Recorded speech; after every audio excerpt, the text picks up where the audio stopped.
सिवान जिले के रघुनाथपुर प्रखंड के राजकीय प्राथमिक विद्यालय राजपुर में लगभग 150 छात्र छात्राओं के बीच प्रतिभा पांडे की पुत्र वधू के पिता जेपी त्रिपाठी द्वारा स्कूल बैग का वितरण किया गया। बैग मिलते ही सभी छात्र छात्राओं के चेहरे में खुशी दिखाई दी। वहीं इस अवसर पर राजपुर के राम जानकी मंदिर के प्रांगण में आंवले का वृक्ष भी लगाए गए।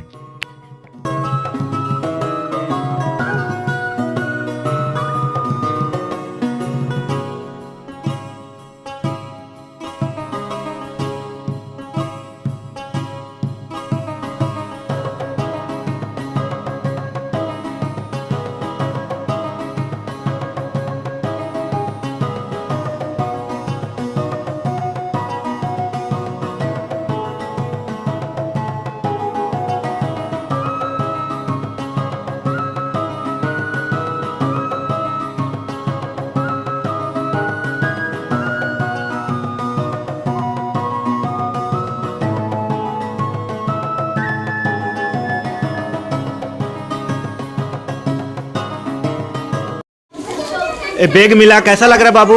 अच्छा। क्या करोगे इसका? विद्यालय का जो किताब है इसमें रख के आएंगे पढ़ने। नाम अपना? प्रिंस कुमार।